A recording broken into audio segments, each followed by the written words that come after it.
Coming up on this week's show, we get behind the wheel of the highly anticipated Jetour T1. It drives immaculately pleasant. It has exceeded all my expectations.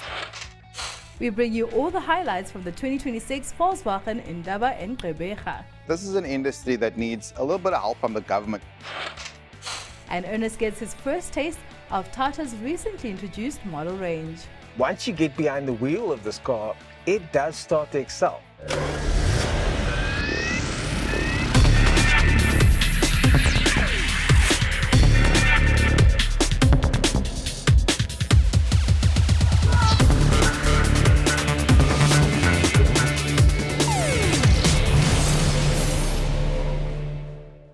Hello and thank you for tuning into Ignition GT for your weekly dose of news and reviews from the world of motoring. As always, we have a jam-packed lineup, and to get us started, let's find out what our guests have been piloting this week. Brendan, what's in our driveway? It has gone back, thankfully. Oh, thankfully. Wasn't that bad? Oh, one of those, eh? It's not that bad. It's actually, the car's cool, the car is okay. A lot of the things around the car are fine, but there's one element that just is the last straw. And what car is this? Haval H7. Oh no, I had such high hopes for that one. So it's lovely, the suspension's great, it's good to look at, the design's cool. 2-litre turbo petrol without hybrid, 4-wheel drive, 15.7 litres per 100. 15. That's in eco mode, just driving to work. So that, sure, that is traffic, but 15 is rough. That's 15 is hefty. unacceptable. Well, we'll see how I do when I get the car. Sure. High hopes crushed, definitely. Lawrence, what have you been driving? I have been driving the VW T1, and very sort of tech-centric car. I love those IQ matrix The headlamps. lights, And yes. it's got nice massaging seats, so there was a lot of tech in the car. One of the two of the things that concern me slightly is the price at $899,900, because this was the R line. The other thing was the power of the car. I mean, okay, those cars have got a 1.5, but I don't know why this car seemed to just struggle a little bit with the power. Yeah. So those two things concern me slightly, but you can't fault the build of the car and the drive of the car. Very, very good. That was Beautiful superb, yeah. gearbox, of course, 7-speed, dual clutch, and yeah. Up next, a Chinese SUV that's been causing quite a stir since making its public debut late last year.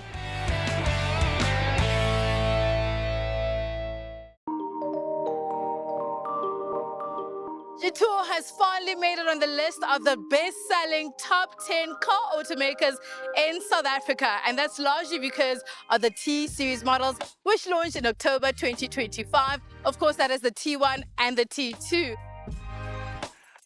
I'm here to say, after driving this car for a whole month, this might just be the one to buy of the two. Very similar in its design. You have these boxy shaped LED lights with the clover sort of design inside. You also have the big Jetour lettering on the grille. In terms of dimensions, the T1 is a bit smaller than the T2. It has a 200mm ground clearance, 20 millimeters less than the T2, and the T1 is also slightly shorter than the T2 at 4.7 meters. The wheelbase stays the same at 2.8 meters for both cars. So these here are 19-inch wheels. You also have your side step, because yes, it is quite a high car. You do really need that side step. It comes in handy. You also have your camera as well as your indicators on the side mirrors. Roof racks definitely will come in handy. And the overall use of plastic cladding around the whole car just makes it more off-road ready and just beefed up.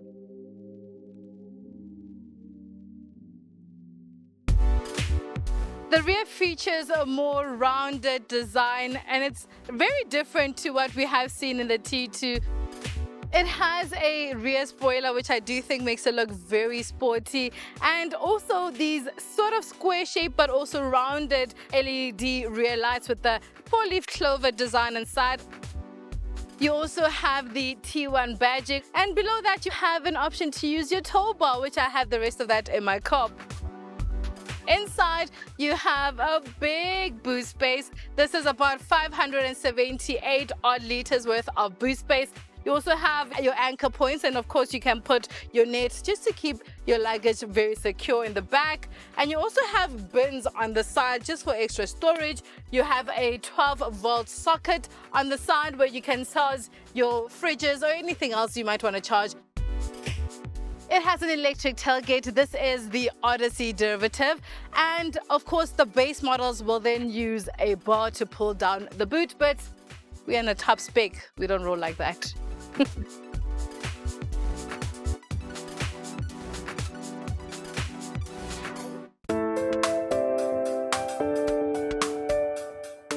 The cabin is beautifully laid out. So off the bat, you have this beautiful leather that has the contradicting orange stitching all over the seats as well as the dash area, which I really think makes it look very fun and adventurous. You also have a big screen in front of you because that's just how they do it these days. 12.3-inch worth of screen, and it's actually quite easy to work through. The graphics are crisp and the feedback is really quite instant. I do like just how easy it is to navigate into the infotainment system.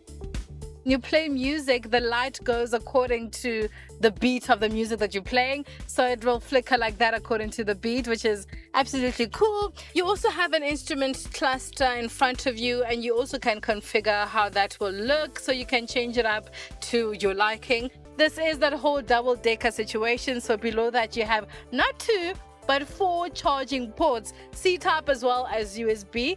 And you also do get 2 cup holders in the middle.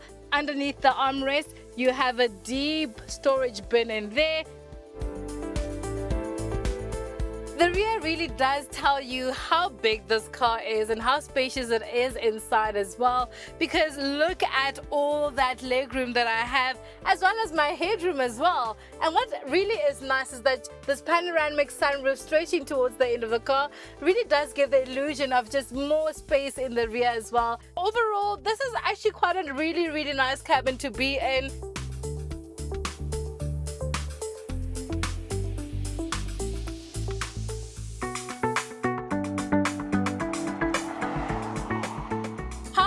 The T1, and why do I buy the T1 over the T2? I can say that I have been pleasantly surprised. It really handles so well. It drives immaculately pleasant. It has exceeded all my expectations. So in this, you're looking at a 2-liter engine that will give you 180 kilowatts and 375 Newton meters of torque. This does also give you the option of a 4-wheel drive. If you're looking at safety features, you have everything that you might think of: lane keep assist, lane departure warning. You also have EBD with ABS. There is so much that this car has in terms of safety. Fuel efficiency, I was averaging about 8.5 kilometers per 100 on highways at times. The highest efficiency return that I have gotten has to be around 11.2, 11.5 liters per 100 kilometer. Another thing we've noticed with Chinese cars is that the brake can be very sensitive when braking, so it really just halts, or the acceleration as well can be just a bit sudden. With this car, it actually has been put together really nicely. It is a gradual brake to stop, but also the acceleration is also a gradual pickup as well, which is something that I think Jetour has worked on.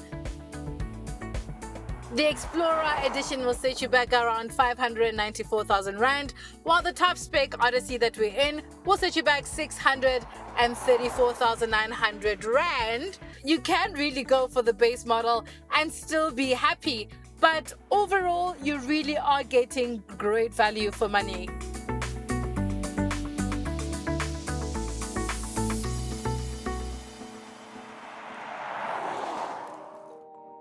After spending 1 month in the Jetour T1, I can unequivocally say that I have completely fallen in love with this car. It has all the makings of the perfect compact SUV, especially at the price point, because it is competitively priced. And to Jetour, I say, wow, kudos and a round of applause. And also just goes to show you that you cannot discount the underdog, and that sometimes The most unexpected surprises can be the most pleasant ones.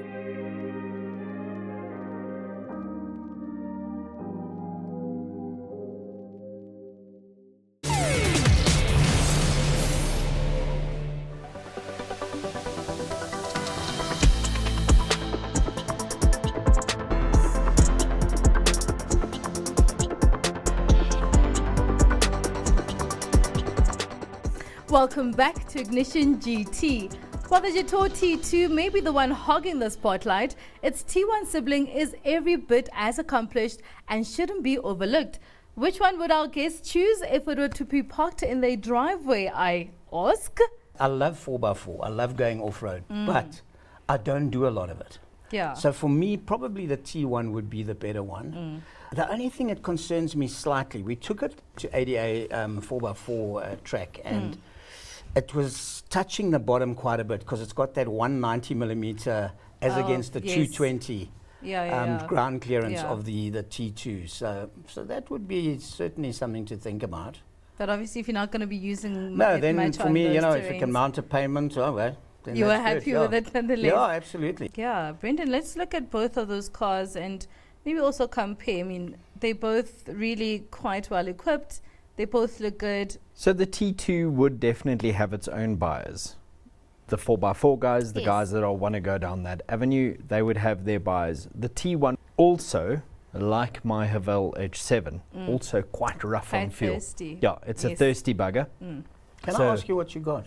So on the open road, it was 8 litres per 100. Yeah. In town, if you were even just a little bit in a hurry, 16. Yeah, my combined was 11, which is quite high. So they're not entirely friendly. You know, that's going to kick you, especially if you're doing a serious amount of mileage. But let's take that out and let's take other competitors out. Yep. It's nicely made. The interior was really comfortable. Yeah. The design's cool.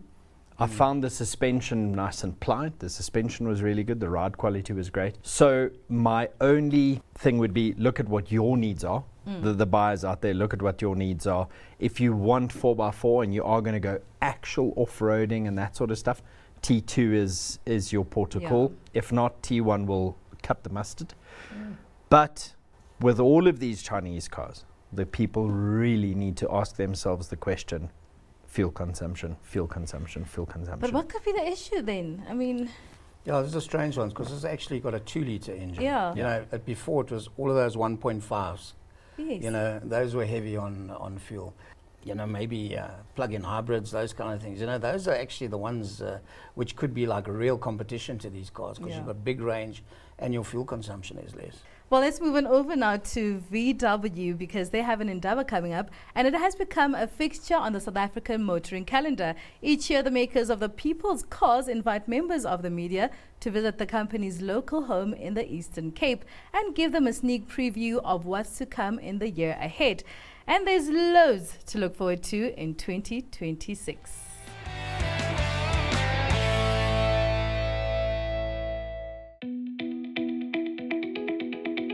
The Volkswagen Group Africa Indaba 2026 recently took place at the Gqeberha manufacturing plant in Eastern Cape, with VW outlining its strategic roadmap and previewing the new vehicle pipeline for South Africa. The Indaba also showcased the broader Volkswagen Group Africa portfolio, which includes Audi and Ducati. Despite the exciting product, VW leadership shared a candid view of the local industry.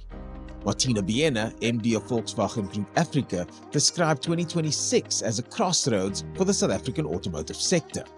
I really meant it when I said crossroads. That was also like our official phrase when we as manufacturing OEMs had been to the Parliamentary Portfolio Commission. It is a crossroads. Our margins on the cars in the domestic market are not super high. The cost of doing business in South Africa compared to cost of doing business elsewhere, which seems to be way lower, for other brands to be able to bring these cars at a comparable or even lower price level to South Africa. There is a lot VW does and other manufacturers also do in investment in communities, corporate social responsibility, in creating these jobs here and so on and so forth. So if South Africa as a country sees a value in that, they in a way must protect what we are doing. the playing field is currently not leveled, and I fully acknowledge the topic of affordability. There is, I think, other topics VW can bring to the party, like a huge dealer network, an experienced dealer network, stable supply of after-sales, the reliability of the cars, the safety of the cars. But if you just don't have a choice, if you've got 220,000 rand and you need a car, then we will not be able to meet that price point. So there we need, again, the help of the government to make manufacturing in South Africa sustainable and to be able to compete with these imports. Back to the cars. VW confirmed several major releases scheduled for the South African market throughout the year, including the all-new T1. The second generation model features a bolder, more assertive front end thanks to the wide and deep air intake. All new LED lights are linked by a narrow light strip and the illuminated VW logo. The rear has also been completely redesigned and features a full-length LED strip, again linking the taillights with the red illuminated logo. At just over 4.3 meters, the second generation is about 12 centimeters longer than its predecessor, while the wheelbase was also increased by 28 millimeters. That translates into more interior room and 30 liters of additional luggage space. The boot now swallowing 475 liters. Top-down innovations inside the T-Roc include the heads-up display and driving experience control, an integrated TFT LED display from the T1 and T1. The new Volkswagen T-Roc is expected to launch in South Africa in the second half of 2026. Further up the size scale is the all-new Gqeberha, now available as a plug-in hybrid and electric all-wheel drive. Utilizing one electric motor per axle, it features a 19.7 kilowatt-hour battery with fast charging functions and highly effective energy recovery, and when the battery is fully charged, the Gqeberha can travel up to 91 kilometers in pure electric mode. Volkswagen commercial vehicles will launch the all-new Gqeberha plug-in hybrid 4Motion in the South African market towards the middle of 2026. It's going to be a busy year for VW's sister brand Audi too, with all new versions of the RS5, Q5 and Q3 all scheduled to debut in the second half. The latter was shown locally for the first time, and if its exterior design is anything to go by, the Q3 is sure to remain a huge hit with buyers. Ducati, meanwhile, had something in store for the adventurous at heart. The Desmo 450 MX factory is where the worlds of MotoGP and motocross intersect. Featuring a 449.6cc Desmodromic engine, titanium Akropovich exhaust, and Kashima-clad shower suspension, the Desmo 450 represents a masterclass in race-ready precision. It's been quite a sobering Indaba. This is the third one. It's the first one I've been to. It's quite a presentation. Getting to see all the metal, but also to hear the facts, the behind-the-scenes goings on and realizations that this is an industry that needs a little bit of help from the government. Volkswagen's one of those local manufacturers that plays in that space. They're not a premium manufacturer, for example, a BMW X3. They can sell these cars with massive premiums and they can export these cars. Whereas these cars, these people's cars, we're the people. So there's a lot more work to be done to make these cars affordable and competitive in this market. It's clear that the motoring industry in South Africa and VW's manufacturing is at a crossroads. Our hope for the future is that not only do manufacturers that are local like VW and soon to be Chery and others continue to flourish, but also that the country and its people benefits too.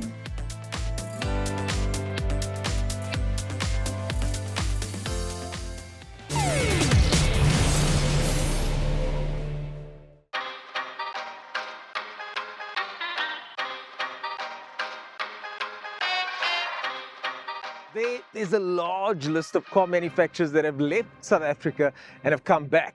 Think Renault, think Peugeot, and of course, Chery. Well, the latest manufacturer to join us back here in sunny South Africa is Tata. And of course, Tata owns Jaguar Land Rover, and this car is based on one of the JLR platforms. There are 3 specs available, and depending on if you go for the entry level at 549,000, you get the 17-inch wheels, and this one over here at 699,000, the Fearless gets you those 18-inch wheels. usually if I was asked to choose between a diesel or petrol, I'm always going to choose the diesel. And the Tata Harrier starts off on a positive footing because it's only available in this 2-litre diesel 125 kilowatt engine, which offers plenty poke and decent fuel economy. I was able to get about 6.9 litres per 100, so a very good engine on this JLR platform. So far, so good.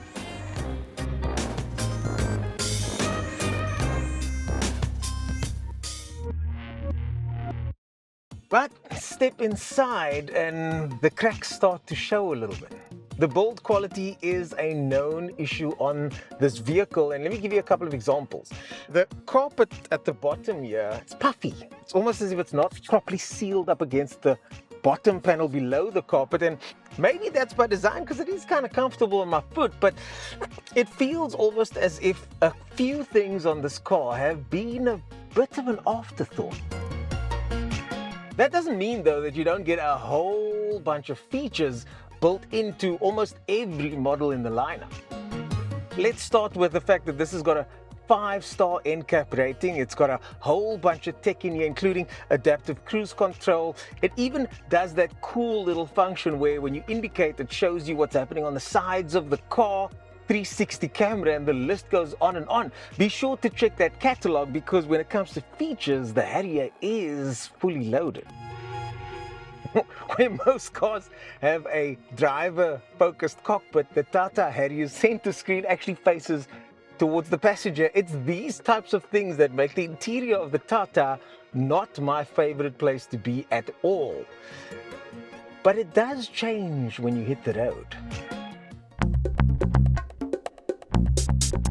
Once you get behind the wheel of this car, it does start to excel. The engine has plenty torque and grunt, and that's one of the things I love about diesel cars and diesel SUVs in general. It's good over bumps. It's got lane keep assist that is now trying to drive the car for me. Not intrusive, but not in a bad way, and even over bumps like that, it's really comfortable.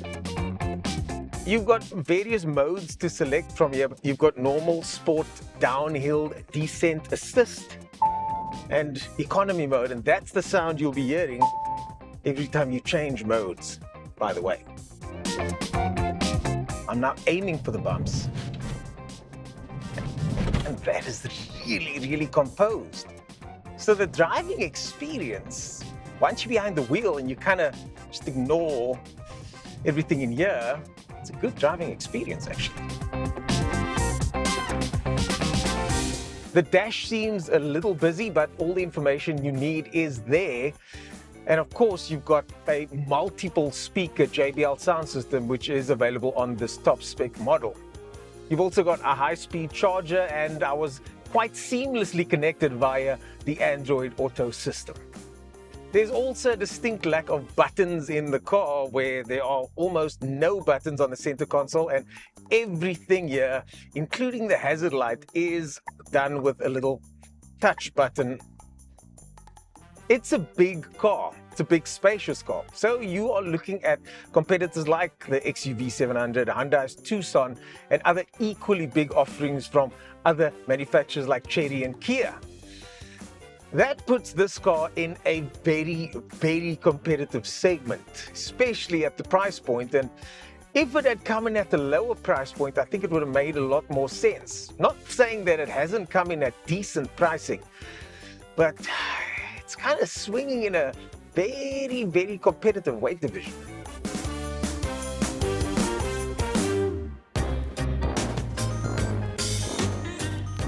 Modern cars are very, very good, and there are a lot of positives to take away from the Tata Harrier, specifically the way it drives thanks to that JLR platform and technology. But an unproven track record and too many quirks to list makes this a definite no from me. Now, that could just be my personal choice, so test drive the car for yourself and see, maybe you do like it. But with so many other good choices available with proven track records, I think the Tata Harrier has its work cut out for it.